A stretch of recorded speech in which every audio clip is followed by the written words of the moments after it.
Car එකකට ඔයාගේ හිත දිනා ගන්න ඕනේ මොනවාද? එන්ජිමේ හඬද, වේගයද, නැත්නම් ඇතුළට ගියාම ලෝකෙම අමතක වෙන තරම් සුව පහසුවද? 2027 දී එන වාහන දිහා බැලුවම මේ ප්‍රශ්න තුනටම එකම උත්තරයක් ලැබෙනවා. තප්පර 2.1කින් පැයට කිලෝමීටර් 100ට යන ලක්ෂරි කාස් තියෙනවා. අශ්වබල 1000කටත් වැඩි ඉලෙක්ට්‍රික් මැෂින්ස් තියෙනවා. ඒ අතරේ තාමත් V12 එන්ජින් එක හඬට ජීවය දෙන නිර්මාණත් තියෙනවා. ඒ නිසා අද අපි බලන්නේ සාමාන්‍ය ලක්ෂරි කා එකක් නෙමෙයි. 2027 වාහන ලෝකයේ ඊළඟ මට්ටම කියන්නේ මොකක්ද කියලා පෙන්වන සුපිරිම වාහන 10ක් ගැන. එහෙනම් අපි යමු වීඩියෝ එකට.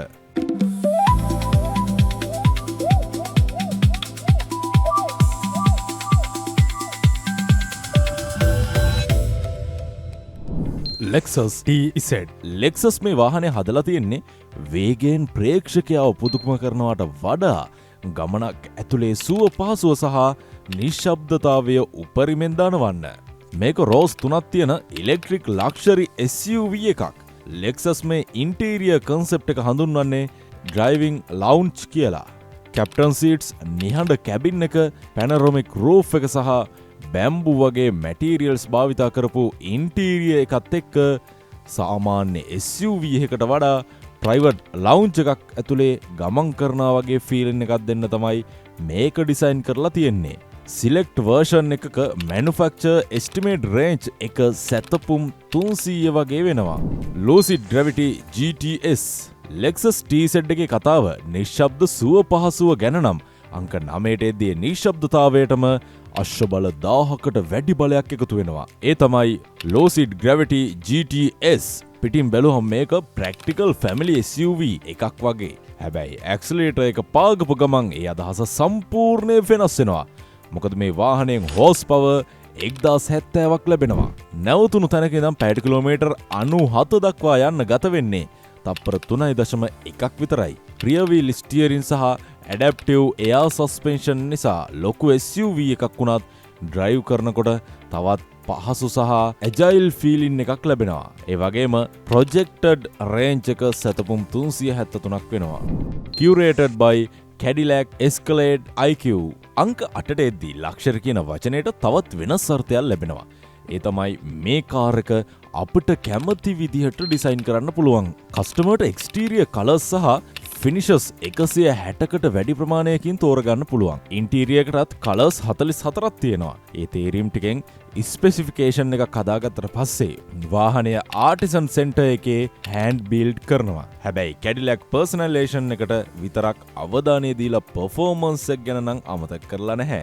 Velocity Max මොඩ් එකේ හෝස් පවර් 750ක් දක්වාත් ලැබෙනවා. ඇතුළට ගියාම ඩෑෂ්බෝඩ් එක පුරා පැතිරෙන අඟල් 55ක Horizon ඩිස්ප්ලේ එකක් මේ ලක්ෂරි ෆීලින් එක තවත් ඉහළට අරගෙන යනවා. ඒ නිසා Curated Accelerate IQ කියන්නේ ෂෝරූම් එකෙන් කාර් එකක් තෝරගෙන යන අත්දැකීමට වඩා වෙනස් දෙයක්. Ferrari Amalfi Spider.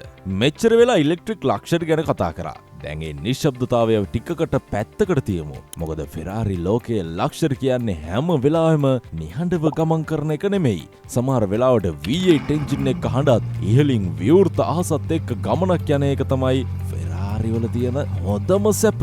මේකේ ට්වින් ටර්බෝ V8 එන්ජින් එකෙන් හෝස් පවර් 631ක් ලැබෙනවා. හැබැයි ස්පයිඩර් එකේ කැරක්ටර් එක හොඳටම දැනෙන්නේ රූෆ් එක ඕපන් කරාට පස්සේ සොෆ්ට් ටොප් රූෆ් එක තප්පර 13.5කින් ඕපන් හෝ ක්ලෝස් කරන්න පුළුවන්. ඒකත් වාහනේ පැයට කිලෝමීටර් 60ක් දක්වා ගමන් කරන අතරතුර. හිතන්න බටන් එකක් ඔබනවා. රූෆ් එක පිටිපස්සට යනවා. ඊළඟ මොහොතේ V8 එන්ජින් එකේ හඬ ෆිල්ටර් වෙලා කැබින් එකට එන්නේ නැතුව කෙලින්ම ඔයාට ඇහෙනවා. ඒක තමයි Amalfi Spider එකේ සුවිශේෂී අත්දැකීම.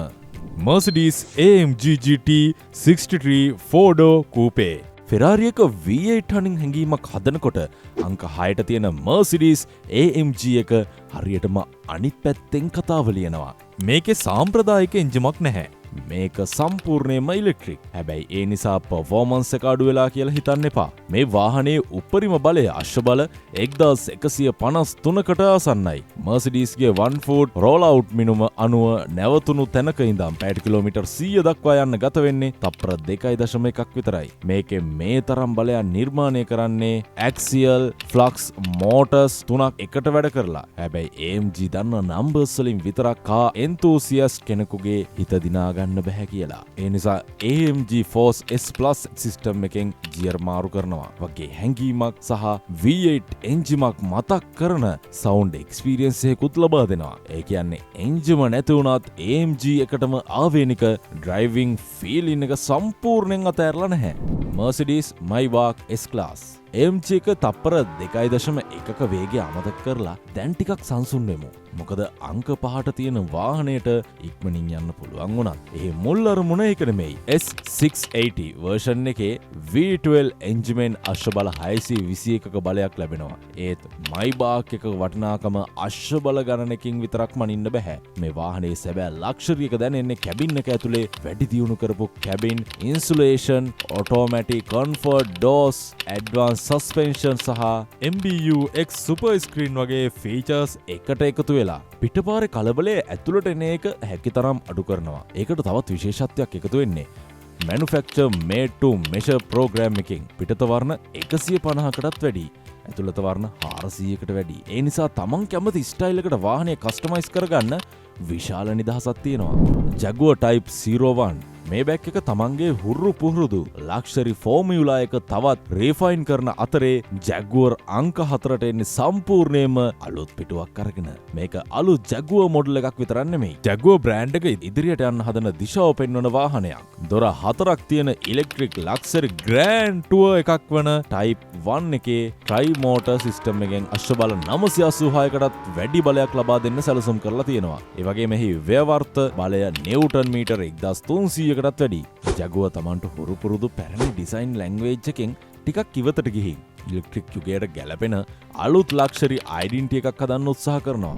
Range Rover GT. Range Rover කිව්වම අපිට මතක් වෙන්නේ උස විශාල ලක්ෂරි SUV එකක්. හැබැයි Range Rover GT එක ඒ රූපයට වෙනස් අර්ථයක් දෙන්න එනවා. මේක කූපේ එකක් වගේ දිගු පහත් සහ අලංකාර හැඩයක් තියෙන ඉලෙක්ට්‍රික් ග්‍රෑන්ඩ් ටුවර් එකක්. Range Rover ගේ අලුත් EMA ඉලෙක්ට්‍රික් ආකිටෙක්චර් භාවිතා කරන පළමු මොඩල් 4න් එකක්.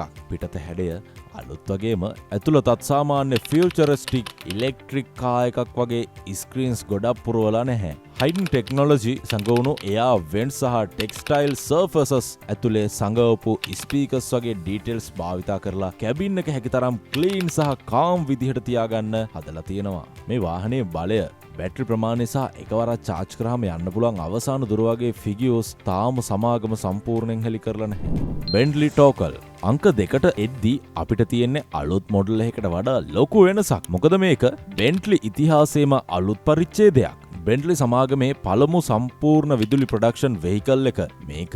Bentley කියන නමත් එක්ක අවුරුදු ගණනාවක් අපි leather, wood, craftsmanship සහ විශාල එන්ජින් සම්බන්ධ කරලා හිතලා තියෙනවා. ඉතින් එන්ජිම අයින් කළාම Bentley එකක් තාමත් Bentley වගේ දැනෙයිද? ඒකට හොඳ උදාහරණයක් තමයි Bentley Dynamic Symphony. සාමාන්‍ය fake engine sound එකක් ස්පීකර්ස් වලින් ප්ලේ කරනවා වෙනුවට සංගීතමය ශබ්ද සහ ඩ්‍රයිවර්ගේ ඉන්පුට්ස් එකට එකතු කරලා තමන්ටම ආවේනික ඉලෙක්ට්‍රික් සවුන්ඩ් අයිඩෙන්ටිටි එකක් හදන්න Bentley උත්සාහ කරනවා.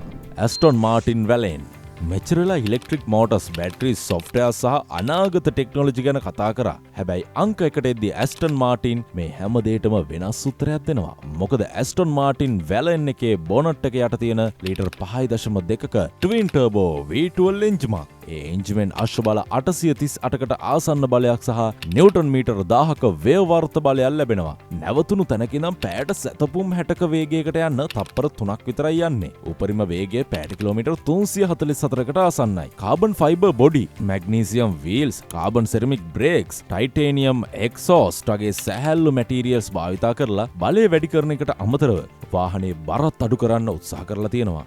ඒ හැම දෙයකටම වඩා Valiant එකේ එක්ස්ක්ලූසිවිටි එක තවත් විශේෂයි. ලෝකයට මහදන්නේ වාහන 150ක් විතරයි. ඉතින් මේ වාහන 10 දිහා බැලුවම එක දෙයක් නම් පැහැදිලි. සමහර කාර් පාර හරහා යනවා. හැබැයි සමහර කාර් අපේ හිත හරහා ගිහින් මතකයක් වෙලා නවතිනවා. සමහර කාර් වේගයෙන් අපේ හිත දිනා ගන්නවා. තවත් කොටසක් සුඛෝපභෝගීත්වයෙන් හිත දිනා ගන්නවා. ඒ අතර එන්ජින් එකේ හඬ ඇහුණු මොහොතේම වාහන වලට ආදරය කරන කෙනෙක්ගේ හිතේ වෙනම තැනක් හදාගන්න වාහනක් තියෙනවා. ඒ නිසා හොඳම වාහනය කියන්නේ හැම වෙලාවෙම වැඩිම අශ්ව බල තියෙන එකවත් වැඩිම වේගයට යන එකවත් නෙමෙයි. දැක්ක ගමන් ජීවිතේ එකපාරක්වත් මේක මගේ අතෙන් ඩ්‍රයිව් කරන්න තිබ්බනම් කියන එක. ඉතින් මේ 10න් ඔයාගේ හිතේ නැවතුණු වාහනේ මොකද්ද කියලා කමෙන්ට් එකකින් කියාගෙන යන්න. ඊළඟ වතාවෙත් වේගයට ආදරය කරන හිතක් නවත්තලා බලන තවත් සුපිරි වාහන කතාවකින් අපි නැවත හමු වෙමු. එතකන් අපේ channel එක subscribe කරලා ඊළඟ වීඩියෝ එක බලන්න ලෑස්ති වෙලා ඉන්න. එහෙනම් හැමෝටම සුබ දවසක්.